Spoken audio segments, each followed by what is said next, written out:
Hi friends, ఈరోజు మీకు ఒక మంచి కామెడీ మూవీని ఎక్స్ప్లెయిన్ చేయబోతున్నాను.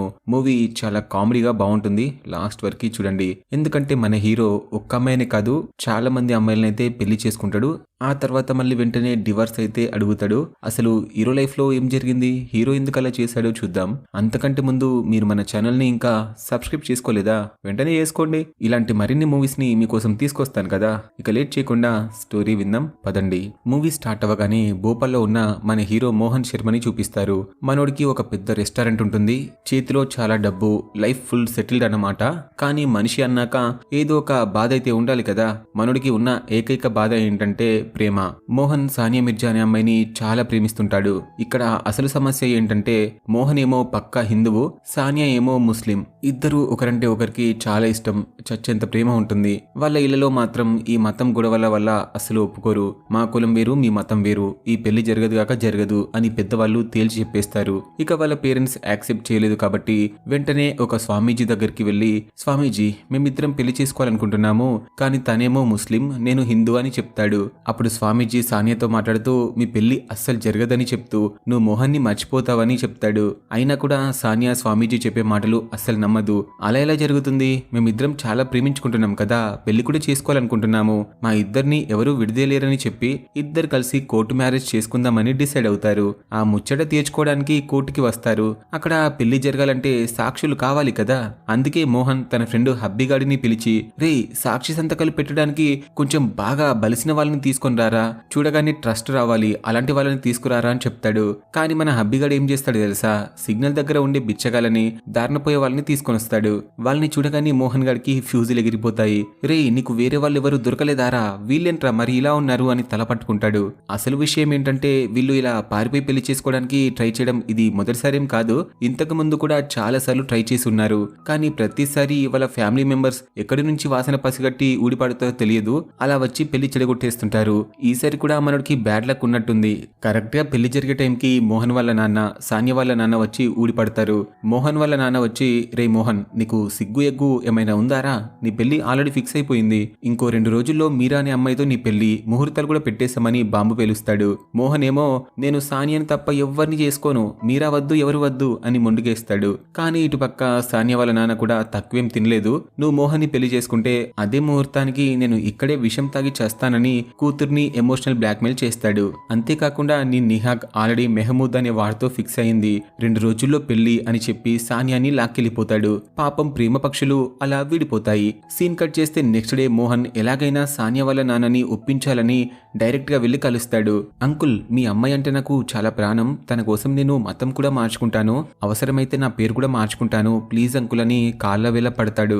ఆ మాట వినగానే సానియా వాళ్ళ నాన్నకి, అబ్బా వీడు నా కూతురు కోసం మతాన్నే మార్చుకుంటానంటున్నాడు, వీడి ప్రేమలో నిజాయితీ ఉంది, ఇంతకన్నా మంచి అల్లుడు దొరకడు అని చెప్పేసి అతని మనసు కరిగిపోతుంది. మోహన్ తన పేరుని అప్పటికప్పుడు మెహమూద్ గా మార్చుకున్నాను అని చెప్తాడు. సానియా వాళ్ళ నాన్న ఫుల్ ఇంప్రెస్ అయిపోయి, సరే ఆ ఓల్డ్ మెహమూద్ గాడిని క్యాన్సిల్ చేసేస్తా, రేపు నువ్వే భారత్ తీసుకొని వచ్చేసేయి, నా కూతుర్ని నీకే ఇస్తా అంటాడు. కానీ ఈ సర్ప్రైజ్ సానియాకి చెప్పొద్దు అని డైరెక్ట్ గా పెళ్లి పిట్టల మీదే చూపిద్దామని డిసైడ్ అవుతాడు. ఇక్కడే అసలు చిక్కు వచ్చి పడుతుంది. ఇప్పుడు అసలు కథ మొదలవుతుంది.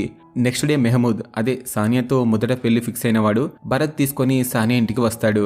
వాడు ఫుల్ కోపంలో ఉంటాడు, ఎందుకంటే వాడు సానియాని సిన్సియర్ గా లవ్ చేశాడు. సడన్ గా క్యాన్సిల్ అంటే మండుద్ది కదా.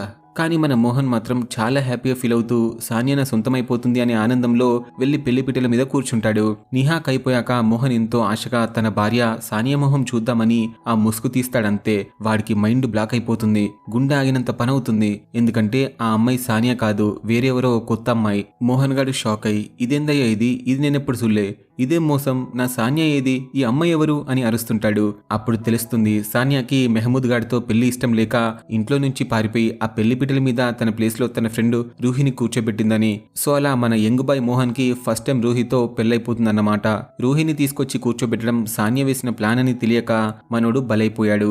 ఇక రూహి జరిగింది మొత్తం మోహన్ తో చెప్తుంది. చూడండి జీ, సానియా నన్ను ఇక్కడ కూర్చోబెట్టి తను వెళ్ళిపోయింది. ఇప్పుడు మీరే నా హస్బెండ్ అని చాలా హ్యాపీగా చెప్తుంది. కానీ మనోడికేమో కాసేపు బుర్ర పనిచేయదు. ఏంటి మామ ఇది, నేను సానియాని పెళ్లి చేసుకోవడానికి వస్తున్నా అని మీరు సానియాకి చెప్పలేదా అని వాళ్ళ మామని అడుగుతాడు. అదేం లేదు మోహన్, నేను నీకు పెద్ద సర్ప్రైజ్ ఇద్దామని ఇలా ప్లాన్ చేశానని చెప్తాడు.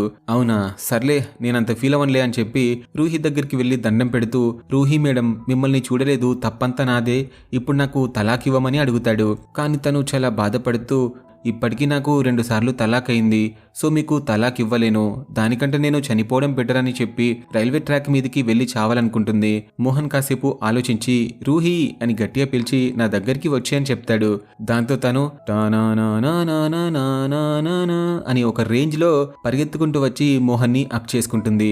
సరే పెళ్లి ఎలాగో అయిపోయింది కదా, లైఫ్ కూడా బిస్కెట్ అయిపోయిందని డిసప్పాయింట్ అయ్యి పెళ్లి మండపం నుంచి బయటికి వచ్చి సానియాకి కాల్ చేస్తాడు. కానీ తన మొబైల్ ఫోన్ స్విచ్ ఆఫ్ అని వస్తుంది. అప్పుడే ఎవరో వెనకాల నుంచి వచ్చి మోహన్ తల మీద గట్టిగా కొడతారు. దెబ్బకి మనడు కళ్ళు తిరిగి కింద పడిపోయి అన్కాన్షియస్ లోకి వెళ్ళిపోతాడు.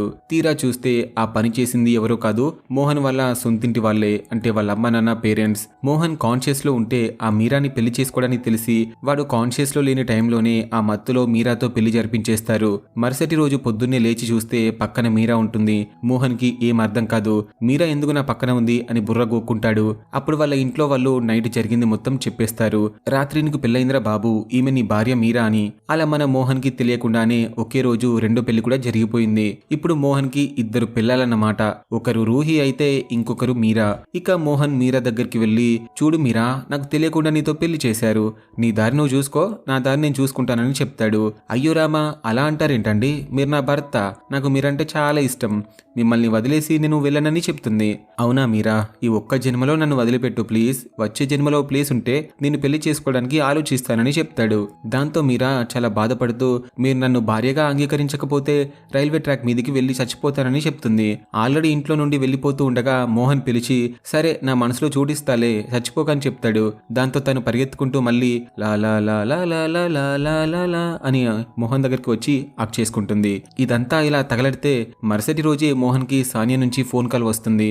మోహన్, నేను ఇంట్లో పెళ్లి ఇష్టం లేక గోవా పారిపోయి వచ్చేసాను, ఇక్కడికి వచ్చాక క్రిస్టియన్ గా మారిపోయాను, నా పేరు ఇప్పుడు రోజీ, నువ్వు అర్జెంటుగా గోవా వచ్చేసేయ్, మనం చర్చిలో మ్యారేజ్ చేసుకుందాం, చర్చిలో నీ పేరు మైకేల్, నా పేరు రోజీ అని చెప్తుంది. మోహన్ కి ఏం చేయాలో అర్థం కాదు. ఇప్పటికే 2 పెళ్లిళ్ళు అయిపోయాయి, ఇప్పుడు గోవా వెళ్తే మూడోదా అని టెన్షన్ పడతాడు. కానీ సానియా అంటే చాలా ప్రేమ కదా, అందుకే గోవా వెళ్ళడానికి రెడీ అవుతాడు. ఇంట్లో వాళ్ళకేమో మీరాని హనీమూన్ కి తీసుకెళ్తున్నా అని అబద్ధం చెప్తాడు. కానీ మనోడి ప్లాన్ ఏంటంటే మీరాని తీసుకెళ్లకుండా సింగిల్ గా జంప్ అయిపోవాలని. కానీ ఇటు పక్క మోహన్ ఫ్రెండ్ హబ్బీగాడు రూహికి ఫోన్ చేసి మోహన్ గోవా టికెట్లు బుక్ చేశాడు అని చెప్పేస్తాడు. రూహి ఏమో చాలా హ్యాపీగా ఫీల్ అవుతూ, అయ్యో రామా, ఇప్పుడు నా హస్బెండ్ హనీమూన్ కి ప్లాన్ చేశాడా అని చాలా హ్యాపీగా ఫీల్ అవుతూ లగేజ్ కూడా సర్దేసుకుంటుంది. మొత్తానికి సీన్ కట్ చేస్తే గందరగోళంగా అందరూ గోవాలో వాలిపోతారు. అక్కడికి వెళ్ళగానే రూహి మీరా ఇద్దరు ఒకే హోటల్లో ఒకే బిల్డింగ్ లో ఉంటారు. పైగా ఇద్దరు భోపాల్ వాళ్లే కాబట్టి పరిచయం పెంచుకొని మంచి ఫ్రెండ్స్ అయిపోతారు. హబ్బీగాడు వాళ్ళిద్దరి మధ్య మోహన్ గాడి బండారం బయటపడకుండా మేనేజ్ చేస్తూ నానా తిప్పలు పడుతుంటాడు. వాళ్ళిద్దరికి మొగుడు ఒక్కడే అని తెలియకుండా కవర్ చేస్తుంటాడు. మోహన్ ఏమో మైకేల్ గెటప్ లో చర్చికి వెళ్తాడు సానియా అంటే రోజీని పెళ్లి చేసుకోవడానికి. అక్కడ ఇంకో ట్విస్ట్ ఏంటంటే రూహి ఇంకా మీరా కూడా గోవాలో చర్చ్ పెళ్లి ఎలా ఉంటుందో చూద్దామని అక్కడికే వస్తారు. వాళ్ళని చూసి మోహన్, వామ్మో వీళ్ళిక్కడికి వచ్చారేంట్రా బాబు అని దాక్కోవడానికి నాన్న తంటలు పడుతుంటాడు. కరెక్ట్ గా అదే టైంకి అదే చర్చిలో జెన్నీ అనే అమ్మాయి పెళ్లి కూడా జరుగుతూ ఉంటుంది. సరిగ్గా పెళ్లి చేసుకునే టైంకి ఆ పెళ్లి కొడుకు హ్యాండ్ ఇచ్చి పారిపోతాడు. ఆ షాక్ తట్టుకోలేక జెన్నీ అక్కడికక్కడే గుండె ఆగి కళ్ళు తిరిగి పడిపోతుంది. ఇదంతా చూస్తున్న మోహన్ మానవత్వంతో వెంటనే వెళ్లి ఆ అమ్మాయికి సిపిఆర్ చేసి తన ప్రాణం కాపాడుతాడు. ఆ అమ్మాయి కాన్షియస్ లోకి వచ్చాక, నువ్వు నా ప్రాణం కాపాడావు, దేవుడు నిన్నే నా కోసం పంపించాడు, నువ్వు నన్ను పెళ్లి చేసుకోకపోతే ఇప్పుడే మళ్ళీ చచ్చిపోతా అని మొండిగేస్తుంది. ఆ అమ్మాయి బ్రదర్స్ అలాగే ఫ్యామిలీ మెంబర్స్ మోహన్ చుట్టూ చేరతారు. ఇక వేరే దారి లేక ఆ అమ్మాయి ప్రాణం కాపాడడం కోసం మోహన్ అంటే మైకల్ గా ఉన్న మోహన్ జెన్నీని కూడా పెళ్లి చేసుకోవాల్సి వస్తుంది. అలా 3 పెళ్లిళ్ళు అయితే అన్నమాట మన అయ్యగారికి. తర్వాత మోహన్ ఆ చర్చ్ ఫాదర్ దగ్గరికి వెళ్లి కన్ఫెషన్ బాక్స్ లో కూర్చొని ఏడుస్తాడు. ఫాదర్, నేను కావాలని చేయలేదు, నాకు తెలుసో తెలియకో 3 పెళ్లిళ్ళు అయిపోయాయి, 3 అమ్మాయిలు వేరువేరు మతాలు, నేను ప్రేమించింది మాత్రం సానియా అనే అమ్మాయిని, ఇప్పుడు ఆ అమ్మాయిని కూడా పెళ్లి చేసుకోవాలి అని తన బాధ చెప్పుకుంటాడు. ఆ ఫాదర్ కి మోహన్ మొహం కనిపించదు, కానీ ఆ స్టోరీ విని షాక్ అవుతాడు. ఇప్పుడు మోహన్ పరిస్థితి ఏంటంటే ఒకే బిల్డింగ్ లో ముగ్గురు భార్యలు రూహి, మీరా, జెన్నీ ఉన్నారు. ఇంకో పక్క లవర్ సానియా వెయిటింగ్. పాపం మోహన్ కావాలని చేసుకోలేదు కదా, వాళ్ళను పెళ్లి చేసుకోకపోతే చచ్చిపోతామని బెదిరిస్తేనే మానవత్వంతో చేసుకున్నాడు. ఇక సీన్ మళ్ళీ భోపాల్ కి షిఫ్ట్ అవుతుంది. అందరూ భోపాల్ వచ్చేస్తారు. అక్కడికి డేవిడ్ డికోస్టా అనే ఒక ఖతర్నాక్ ఇన్స్పెక్టర్ వస్తాడు. వీడు గోవా పోలీస్ కానీ ఏదో ఇన్వెస్టిగేషన్ పని మీద భోపాల్ కి వస్తాడు. వాడికి ఒక సమాచారం అందుతుంది. భోపాల్లో ఎవడో ఒకడు ముగ్గురు అమ్మాయిల్ని ఒకేసారి పెళ్లి చేసుకున్నాడు, వాడిని పట్టుకోవాలని వస్తాడు. అసలు ట్విస్ట్ ఏంటంటే ఈ డేవిడ్ ఎవరో కాదు, మన మూడో భార్య జెన్నీకి స్వయానా అన్నలాంటి వాడు. ఆమెని సొంత చెల్లిలా చూసుకుంటాడు. ఆ చర్చ్ ఫాదర్ ఇచ్చిన కంప్లైంట్ వల్లే డేవిడ్ రంగంలోకి దిగుతాడు. కానీ ఆ చర్చ్ ఫాదర్ కి అలాగే వాడికి ఆ వ్యక్తి మొహం తెలియదు. ఇప్పుడు మన మోహన్ భోపాల్లో ఒకే అపార్ట్మెంట్ కాంప్లెక్స్ లో వేరు ఫ్లాట్లలో ముగ్గురు భార్యల్ని మెయింటైన్ చేస్తూ సస్తుంటాడు. ఒకరి దగ్గర ఒకలా నటిస్తూ, ఫోన్లు మారుస్తూ, పేర్లు మారుస్తూ ఫుల్ కన్ఫ్యూజన్ లో బతుకుతుంటాడు. అంటే ముస్లిం భార్య దగ్గర ముస్లిం లాగా, క్రిస్టియన్ భార్య దగ్గర క్రిస్టియన్ లాగా, హిందూ భార్య దగ్గర పక్కా హిందూలాగా బ్రతుకుతుంటాడు. ఆ బిల్డింగ్ పైకి కిందికి రోజు తిరుగుతూ ఉంటే మనం చూసి నవ్వుకోవాల్సిందే. ఒక రోజు రూహి, అదే ముస్లిం భార్య, ఈ రోజు రంజాన్ కదా, మన ఇద్దరం ఉపవాసం ఉండాలంటుంది. సరే అని మోహన్ రోజంతా పస్తు నుండి ఆకలితో చేస్తూ సాయంత్రం ఆమెతో కలిసి ఉపవాసాన్ని ఎండ్ చేస్తాడు. ఆ తర్వాత రూహి వాళ్ళ బంధువుల పిల్లాడిని రిజ్వాన్ ని స్కూల్లో జాయిన్ చేయించడానికి వెళ్తారు. అక్కడ టీచర్ ఎవరో కాదు, మన రెండో భార్య మీరానే. గోవాలో పరిచయం అయ్యారు కాబట్టి మీరా, రూహి బెస్ట్ ఫ్రెండ్స్ అయిపోతారు. డేవిడ్ ఏమో ఆ ముగ్గురిని పెళ్లి చేసుకుంది ఎవర్రా అని చెప్పి ఊరంతా గాలిస్తూ ఉంటాడు. కానీ వాడి కళ్ళ ముందే మోహన్ తిరుగుతున్నా కూడా గుర్తుపట్టలేకపోతాడు. మరో సీన్ లో జెన్నీ ఒక హాస్పిటల్లో పనిచేస్తూ ఉంటుంది. అక్కడ బ్లడ్ డొనేషన్ క్యాంప్ పెడతారు. ఆ స్కూల్లోనే మీరా టీచర్ గా, రూహి ఏమో గార్డియన్ గా వస్తుంది. జెన్నీ నర్స్ గా ఉంటుంది. ముగ్గురు అక్కడే ఉంటారు. మోహన్ అక్కడికి వచ్చి అడ్డంగా బుక్ అయిపోతాడు. మీరా బ్లడ్ డొనేషన్ ఇవ్వమని చెప్పి భర్తని పిలిస్తే వాడు మోహన్ గా వెళ్లి బ్లడ్ ఇస్తాడు. కాసేపాగి రూహి పిలిస్తే మెహమూద్ గా వెళ్లి బ్లడ్ ఇస్తాడు. మరి జెన్నీ పిలిస్తే మైకేల్ గా వెళ్లి బ్లడ్ ఇస్తాడు. క్యాంప్ ఆర్గనైజర్ గారికి డౌట్ వచ్చి లిస్ట్ చెక్ చేస్తే ముగ్గురు వేరు పేర్లు రాసినా కూడా ఫోటో మాత్రం ఒకటే ఉంటుంది. రేయ్, ఈ ముగ్గురికి ఒకడే మొగుడురా బాబు, వీడు చాలా మాయగాడు అని చెప్పి కనిపెట్టేస్తారు. అదే టైంలో స్కూల్లో ఫ్యాన్సీ డ్రెస్ కాంపిటీషన్ జరుగుతుంటుంది. ఆ క్యాంప్ ఆర్గనైజర్ మైక్ తీసుకుని ఇక్కడ ఒక మహానుభావుడు ఉన్నాడు, ముగ్గురు పిల్లల్ని మెయింటైన్ చేస్తున్నాడు అని అందరి ముందు చెప్పేస్తాడు. అక్కడ ఉన్న భార్యలు షాక్ అవుతారు. మోహన్ వెంటనే అలర్ట్ అయిపోయి స్టేజ్ మీదకి దూకి సిచ్యువేషన్ కవర్ చేసుకోవడానికి మైక్ అందుకుంటాడు. అవునరా, మీరు అనుకుంటున్నట్టు ఆ భర్తని నేనే. హిందూ, ముస్లిం, క్రిస్టియన్, సిక్కు అందరు కలిసి ఉండాలి. ఈ దేశంలో మతం అంటూ ఏది లేదు, అందరం ఒకటే అని చెప్పడానికే నేను ఇలా 3 వేషాలు వేశాను. ఇదంతా నేను యాక్టింగ్ చేస్తున్నాను అని చెప్పి ఏదో దేశభక్తిలాగా స్పీచ్ ని దంచేస్తాడు. జనాలు అదంతా నిజమనుకొని అదొక స్కిట్ అనుకుని చప్పట్లు కొడతారు. అమ్మయ్య బ్రతికిపోయాం అనుకునే లోపు చీఫ్ గెస్ట్ గా ఎంట్రీ ఇస్తుంది. ఆమె ఎవరో కాదు, మన సానియా గారు. కానీ ఆమె ఇప్పుడు సానియాలా లేదు, పంజాబీ డ్రెస్ లో ఉంటుంది. ఆమె పేరు ఇప్పుడు సానియా కూడా కాదు, జస్మిత్. ఇప్పుడు ఆమె గతం మర్చిపోయి ఒక పంజాబీ ఫ్యామిలీలో పెరుగుతూ ఉంటుంది. సానియాని చూసి మోహన్ షాక్ అయి ఆమె వెనకాలే వెళ్తాడు. ఆమెకి పాత విషయాలు ఏమీ గుర్తుండవు. పైగా ఆమెకి వేరే పంజాబీ వాడితో పెళ్లి కూడా ఫిక్స్ చేస్తారు ఆ ఇంట్లో వాళ్ళు. మన మోహన్ ప్రేమ కోసం ఏమైనా చేస్తాడు కదా. వాళ్ళ ఇంటికి వెళ్ళి నేను కూడా పంజాబీనే, నా పేరు కూడా ఏదో సింగ్ అని చెప్పి నేను పంజాబీలా మారిపోతాని వాళ్ళని ఒప్పిస్తాడు. మళ్ళీ 4వ పెళ్లికి కూడా రెడీ అవుతాడు మన అయ్యగారు. ఈలోపు ఇన్స్పెక్టర్ డేవిడ్ కి మ్యాటర్ మొత్తం అర్థమైపోతుంది. ఆ 3 పెళ్లిల వాడు ఎవరో కాదు, మన మోహనే అని. అందులో ఒకరు తన చెల్లి జెన్నీ అని తెలుసుకుని కోపంగా రగిలిపోతాడు. మోహన్ ఒక షాపింగ్ మాల్లో ఫుల్ పంజాబీ గెటప్ లో ఉంటాడు. హబ్బీకి కాల్ చేసి, అరే మామ, నేను సానియా అదే జస్మిత్ ని పెళ్లి చేసుకుంటున్నా, అరేంజ్మెంట్స్ అన్ని సరిగ్గా చూసుకో, మిగతా వాళ్ళని డైవర్ట్ చేయని చెప్తాడు. డేవిడ్ గాడు ఇదంతా వినేసి ఆ మాల్లోనే మోహన్ ని పట్టుకోవడానికి ట్రై చేస్తాడు. మోహన్ తెలివిగా తప్పించుకుంటాడు. కానీ హబ్బీగాడు దొరికిపోతాడు. పోలీసులు, మోహన్ తల్లిదండ్రులు, 3 పిల్లలు అందరు కలిసి హబ్బీని పట్టుకుని చిత్తక్ కొట్టి నిజం కక్కిస్తారు. మోహన్ ఎక్కడ పెళ్లి చేసుకుంటున్నాడో ఆ అడ్రస్ ని కనిపెడతారు. ఫైనల్ గా సానియా, మోహన్ పెళ్లి జరుగుతున్న చోటుకి అందరూ ఒక రేంజ్ లో వచ్చేస్తారు.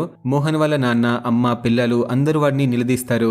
ఒరే మోసగాడ, ద్రోహి, ఇంతమంది జీవితాలతో ఆడుకుంటున్నావా అని చాలా తిడతారు.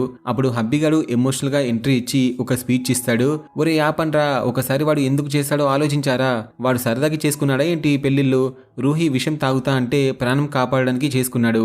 మీరాని మీరే వాడు కాన్షియస్ లో లేనప్పుడు బలవంతంగా కట్టపెట్టారు. జెన్ని సూసైడ్ చేసుకుంటే కాపాడడానికి చేసుకున్నాడు. వాడు ఎవరిని మోసం చేయలేదు. ఆ ముగ్గురు అమ్మాయిలు దిక్కులేక చచ్చిపోతుంటే వాళ్ళని ఆదుకున్నాడు. అందరినీ సమానంగా చూసుకున్నాడు. ఏ రోజైనా వాళ్ళని బాధ పెట్టాడా అని గట్టిగా చెప్తాడు. ఈ ఎమోషనల్ స్పీచ్ వినగానే సానియాకి ఒక్కసారిగా గతం గుర్తొస్తుంది. అంటే ఫ్లాష్ బ్యాక్ మొత్తం గుర్తొస్తుంది. నా కోసం ఇంతమంది ప్రాణాలు కాపాడిన వాడు నన్ను ఇంకెంత బాగా చూసుకుంటాడు. ఇలాంటి మంచివాడిని నేను అస్సలు వదులుకోలేను. నేను మోహన్నే చేసుకుంటా అని సానియా కూడా పట్టుపట్టి కూర్చుంటుంది. మిగతా భార్యలు కూడా మన మోహన్ సిచ్యువేషన్ అర్థం చేసుకొని మోహన్ చాలా మంచివాడి అని ఒప్పుకొని మనం నలుగురం కలిసి ఉందామని చెప్పి క్షమించేస్తారు. ఇక అంతే, మోహన్ సానియా పెళ్లి గ్రాండ్ గా జరుగుతుంది. అమ్మయ్య, కథ సుఖాంతం. అందరూ హ్యాపీ అనుకునే లోపే క్లైమాక్స్ ట్విస్ట్ పడుతుంది. మోహన్ వాళ్ళ అమ్మ ఆ పెళ్లి మండపంలోకి వచ్చి, రే మోహన్, కంగ్రాచులేషన్స్ రా, నేను చిన్నప్పుడు నా ఫ్రెండ్కి మాట ఇచ్చాను వాళ్ళ అమ్మాయిని నీకే ఇచ్చి పెళ్లి చేస్తా అని. ఇప్పుడు ఎలాగో నలుగురు అయ్యారు కదా, 5వ పెళ్లి కూడా చేసుకో. ద్రౌపదికి 5 భర్తలైనప్పుడు నీకు 5 భార్యలు ఉండకూడదారా అని ఇంకో అమ్మాయిని పిలుస్తుంది. ఆ అమ్మాయి మోహన్ వైపు చూసి నవ్వుతూ వెంటపడుతుంది. అది చూడగానే మోహన్ గడికి ఫ్యూజులు ఎగిరిపోయి పెళ్లి బట్టలతోనే రైల్వే ట్రాక్ మీదకి పరుగులేస్తాడు. వెనకాల ఆ 5వ అమ్మాయి ఫ్యామిలీ కూడా వెంటపడుతుంటారు. ఇక్కడితో మన కథ కంచికి మనం ఇంటికి అన్నట్టు ఈ స్టోరీ అంతా ఫుల్ కామెడీగా, కొంచెం ఎమోషనల్ గా, హెవీ కన్ఫ్యూజన్ తో నిండిన మన మోహన్ గడి కష్టాలు మనం చూసాం కదా. ఇప్పుడు ఆ 5వ అమ్మాయిని పెళ్లి చేసుకున్నాడా? పార్ట్ 3 తీస్తారేమో మరి. సరే, స్టోరీ ఎలా అనిపించింది కామెంట్ చేయండి.